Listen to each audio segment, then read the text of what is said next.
रूह को निचोड़ निचोड़ के मारा है हम लोगों ने खुद। इल्जाम दूसरों पर लगाना चाहते हैं। खुद हमने इस्लाम के साथ गोरख धंधा बना रखा है और इल्जाम दूसरों पर लगाना चाहते हैं। किस किताब में लिखा है कि सुबह दोपहर शाम गोश्त खाना सुन्नत है?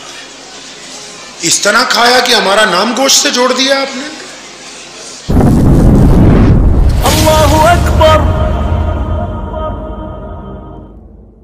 ये पजामा अगर टखनों से ऊपर जाएगा तो जन्नत में जाएंगे, अगर नीचे होगा तो कहां जाएंगे भाई?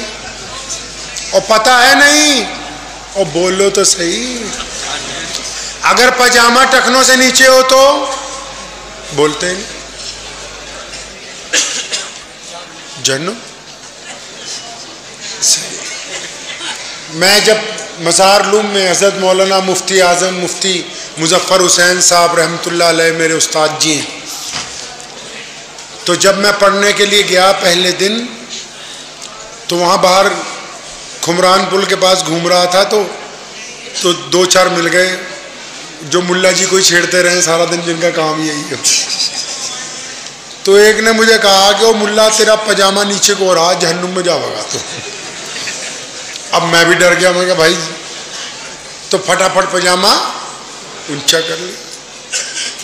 तो मेरे वालिद साहब जो थे हज़रत मौलाना हबीबुर रहमान सानी लुधियानवी रहमतुल्लाह अलैह, उनके वालिद हज़रत मौलाना मुफ्ती मोहम्मद अहमद लुधियानवी रहमतुल्लाह अलैह, तो उनके वालिद हज़रत मौलाना रईसुल अहरार मौलाना हबीबुर रहमान लुधियानवी रहमतुल्लाह अलैह, तो उनके अब्बा हज़रत मौलाना शाह मोहम्मद ज़करिया लुधियानवी रहमतुल्लाह अलैह, तो उनके अब्बा हज़रत मौलाना शाह मोहम्मद साहब लुधियानवी रहमतुल्लाह अलैह, तो उनके वालिद इमामुल आरिफीन हज़रत मौलाना शाह अब्दुल कादिर साहब लुधियानवी रहमतुल्लाह अलैह, उनके वालिद हज़रत मौलाना हकीम अब्दुल वारिस साहब लुधियानवी रहमतुल्लाह अलैह, तो उनके वालिद हज़रत मौलाना अब्दुल्ला वली साहब लुधियानवी रहमतुल्लाह अलैह। तो मैंने अपने अब्बा को पूछा, भाई हम तो मौलवियों का ख़ानदान है और आप तो मुझसे झूठी बोलते रह गए, क्या बात हो गई? मैं कहा तुम तो यूँ बताओ थे कि माँ के पैरों के नीचे जन्नत है, ये सहारनपुर वालों ने बताया कि टुकनों में फंसी हुई है। कि अगर तो ये ऊंचा होगा, तुझे मौलाना, अगर ऊंचा होगा पजामा तो जन्नत में, और नीचा हुआ तो जहन्नुम में। अम्मा तुम तो कह रहे थे कि माँ के पैरों के नीचे जन्नत है, यहाँ घुटनों में टुकनों में फंस रही है। नबी अलैहिस्सलाम ने फरमाया, आपको पता नहीं ना रसूलुल्लाह ने बैतुल्लाह के सेन में क्या कहा, क्योंकि हमने रसूलुल्लाह को पढ़ा नहीं। नबी अलैहिस्सलाम ने फरमाया पजामा टखनों से ऊंचा रखो, और रखना है, ये हुक्म है शरीयत का। लेकिन हजरत अबू बकर सिद्दीक दौड़ते हुए आए थे, या रसूलल्लाह मेरा पजामा बार बार ढलक जाता है। कुछ हेल्दी लोग होते हैं ना, बार बार पजामा पैंट ढलक जाती है, तो या रसूलल्लाह आपने फरमा दिया कि जिसका कपड़ा नीचे होगा वो जहन्नुम में जाएगा।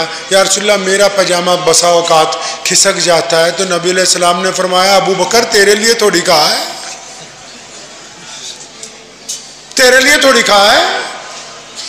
अब आप सोचते होंगे कि हमारे वाले मौलवियों ने तो ये मसला बताया ना, कितनी तनख्वाह दो मौलवी को? इतनी ज्यादा है, 8,000 दो, 6,000, 8,000, 10,000। थोड़ा सा पानी ले लियो घर जाके चुल्लू में, उसमें डूबने की कोशिश करिए, बिना मजाक के कह रहा हूं, मुझे मौलवियों ने नहीं कहा। ये जो बात आपको मैं अब बता रहा हूं ये कुरान हदीस पाक में है, लेकिन आपने अपने इमाम को उसके रोजगार में, उसके बीवी बच्चों के 2 वक्त के खाने के लिए इतना मोहताज बनाया कि हमें ये पता ही नहीं कि तुम्हें हदीस सुना दें या अपनी औलाद पढ़ा दें। गैरत नहीं इनको। पंजाब वक्फ बोर्ड मेरे पास था, तो जब मेरे चार्ज मिला तो मैंने मौलवियों की फाइल मंगाई, तो पता लगा तनख्वाह 7500 है, मैं 25,000 कर दो। तो जो दुनियादार मेंबर थे ना 4-5, वो आके मेरे से बहसने लगे कि उस्मान भाई ये तो आप बहुत ज्यादा कर रहे हैं। तो मैंने, उनमें एक दोस्त हैं मेरे, वो नवाब हैं, तो मैंने उनकी तरफ देखा तो उन्होंने जूते बहुत खूबसूरत पहने थे। मैं कहा यार तनख्वाह छोड़ो, बाद में बढ़ा देंगे। जूते बड़े अच्छे पहने तो मुझे कहने लगे एडिडास कंपनी के हैं, 25,000 के आए। तो मैंने कहा बिल्कुल ठीक ही तो मामला है, इस कौम को जूतियों की ज़रूरत है, इमामों की नहीं है। इमामों की ज़रूरत थोड़ी है ना, क्योंकि ये तो इनको तो पता ही नहीं कि मस्जिद चलानी कैसे है। ये तो सरकार को कोस सकते हैं हमारे साथ। ये अल्लाह के बंदे कभी अपने गिरेबान में झांक के देखा हमने इस्लाम के साथ क्या किया? नबी अलैहिस्सलाम ने कहा अबू बकर तुम्हारे लिए नहीं कहा, या रसूलल्लाह मतलब फरमाया ये पैजामा इसलिए ऊंचा करवाया है। किस लिए ऊंचा करवाया भाई? हाँ अच्छा, इतना तो पता है कि पजामा ऊंचा होना चाहिए, इतना तो पता है ना। अब आप देख लो, इनको इतना पता है, आप भी वही हो सारे, इनको इतना पता है कि पजामा ऊंचा होना चाहिए, ये नहीं पता कि क्यों होना चाहिए। इसका मतलब हम इस्लाम से दूर हैं। हम तो दूसरों को कोस रहे, हमें तो खुद इस्लाम का नहीं पता। नबी अलैहिस्सलाम ने फरमाया अबू बकर ये पैजामा इसलिए ऊंचा करवाया है कि जो भी लोग चलते हैं कपड़ा नीचा करके तो इनमें अकड़ आ जाती है, गरीब के सलाम का जवाब नहीं देते, माँ बाप का एहतराम नहीं करते, बीवियों का एहतराम नहीं करते, सड़क पर ऐसे चलते हैं कि दूसरों को इंसान नहीं समझते। कपड़ा इसलिए ऊंचा करवाया ताकि गर्दन में थोड़ी आजिज़ी आ जाए। अब सुनो असली मसला।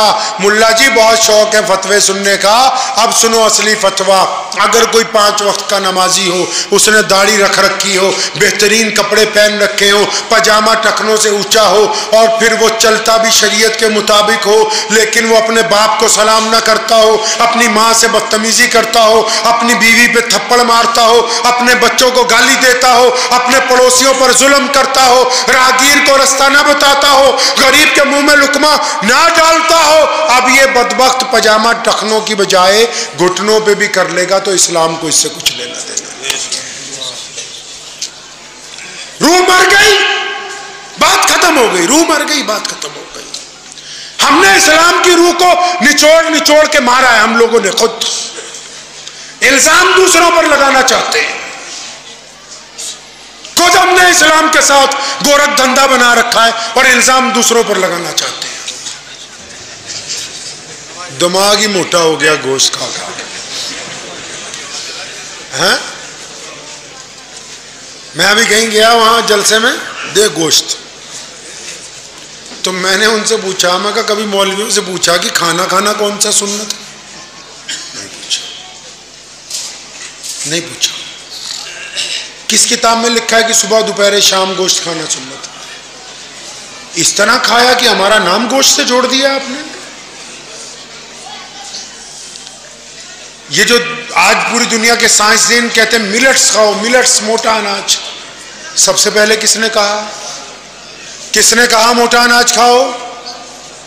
मुहम्मदुर रसूलुल्लाह ने।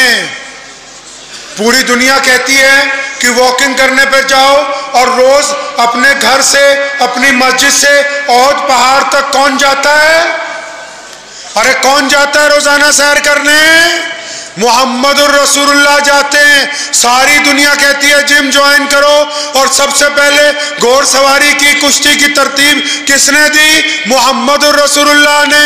तो हमने तो दीन को गोश्त की पतीले के अंदर रख दिया। जिन मस्जिदों के बाहर किताबों की दुकानें थी वहां बिरयानी के देगचे रखे हुए, हमने खुद इल्म को ठोकर मार के पेट के ऊपर आ गए। इसमें किसी और का कसूर नहीं, हमने खुद अपने साथ जुल्म किया है। हमें यह पता है कि एक दूसरे की टांग कैसे खींचनी है, हमें यह पता है चुगलियां कैसे करनी है, हमें यह पता है बेईमानी कैसे करनी, हमें यह पता है ठगी कैसे। हमें तो यह तक नहीं पता कि ये जो मस्जिद यहां बना रखी है, ये मस्जिद क्यों बनाई है। आप बता सकते हो कोई बंदा क्यों बनाई? नमाज। ये दोनों ने कहा, तुम भी सब बीच ही नहीं हो, समझ गए नहीं? ये दो मुल्ला जी ने कहा नमाज पढ़ने के लिए। सही कहा गलत कहा भाई, जल्दी बताओ। अरे जोर से बोलो भाई, सही कहा ना?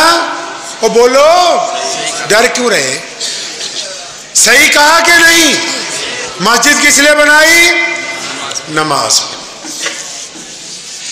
ये मुफ्ती साहब हैं जो हमें बुला के लाए, क्या है मुफ्ती हुसैन साहब आपका नाम? मुफ्ती हसीन साहब। हजरत घर में नमाज हो जाती? मुफ्ती साहब तो कहते घर में हो जाती है नमाज। घर में जमात से भी पढ़ सकते हैं? जमात से भी हो सकती है। तो जब घर में नमाज हो सकती है, इतना बड़ा जुगाड़ क्यों लगा रखा? हंसो नहीं, ये इस बात की दलील है कि आप लोग इस्लाम से दूर हैं। आप इस्लाम के नाम पर नाराजगी लेने के लिए तैयार हैं, इस्लाम के नाम पर बहस करने के लिए तैयार हैं, लेकिन आप इस्लाम से इतना दूर चले गए कि आपको यही पता नहीं कि मस्जिद क्यों बनाई। नमाज घर में भी हो सकती है। नमाजें 5 हैं, फजर, जोहर, असर, मगरिब। इनके ऊपर एक और नमाज है, एक और नमाज है तहज्जुद की। कौन सी जी? अब मुफ्ती साहब से फिर पूछो, तहज्जुद की नमाज के लिए अजान होती है जी? यार बोलो जोर से। तहज्जुद की नमाज के लिए इमाम चाहिए? तहज्जुद में मस्जिद जाना जरूरी है? तो फिर इन 5 नमाजों के लिए इतना बड़ा जुगाड़ क्यों लगाया? कभी रसूलुल्लाह से पूछ लो, प्यारे नबी हज़रत मोहम्मद रसूलुल्लाह सल्लल्लाहु अलैहि वसल्लम से पूछोगे तो ये जो रसूलुल्लाह के वारिस बैठे हैं, जिनके सीनों में इमाम बुखारी की हदीस दर्ज है, इमाम नसई की बातें दर्ज है, जो साहिब तबकात को जानते हैं, जो अबू दाऊद को पढ़ चुके हैं, जिन्होंने कुरान पढ़ा है, जिन्होंने तफसीर पढ़ी है, कभी इनसे पूछो जाके कि प्यारे पैगंबर सल्लल्लाहु अलैहि वसल्लम ने मस्जिद क्यों बनाई। ये बात हमारी समझ में नहीं आती कि सिर्फ नमाज पढ़ने के लिए मस्जिद बनाई, नहीं। रसूलुल्लाह से पूछते हैं, मैं आपको हदीस का मफहूम समझ जाता हूँ, या रसूलुल्लाह मस्जिद क्यों बनाई? फरमाया ताकि तुम जमात के साथ नमाज पढ़ो। या रसूलुल्लाह जमात के साथ कैसे? फरमाया कंधे से कंधा जोड़ के। या रसूलुल्लाह कंधे से कंधा जोड़ने से क्या होगा? फरमाया ताकि तुम्हारे दिल आपस में मिल जाए। मस्जिद सिर्फ नमाज की जगह नहीं है, मस्जिद एक समाज को खूबसूरत बनाने की जगह है। अगर नमाजियों को यही नहीं पता कि दाईं तरफ कौन है, बाईं तरफ कौन है, अगर अब्दुर्रहमान फजर में नहीं आया, जोहर में नहीं आया, असर में नहीं आया, मगरिब में नहीं आया, तो ईशा में जुनैद, ईशा में शफी, ईशा में कामिल भाई उसके घर पूछने ही नहीं गए कि अब्दुर्रहमान क्यों नहीं आया, तो फिर ये जमात अभी अदा नहीं हुई है। फिर ये मस्जिद अभी मस्जिद के हुक्म में नहीं आई। मस्जिद इसलिए बनाई, एक खूबसूरत समाज को बनाया जाएगा। जिस समाज में लोग भूखे आएंगे, मस्जिद वाले उनको खाना खिलाएंगे। जिस समाज में लोग अपनी तकलीफ लेके आएंगे, मस्जिद वाले उनकी तकलीफ सुनेंगे।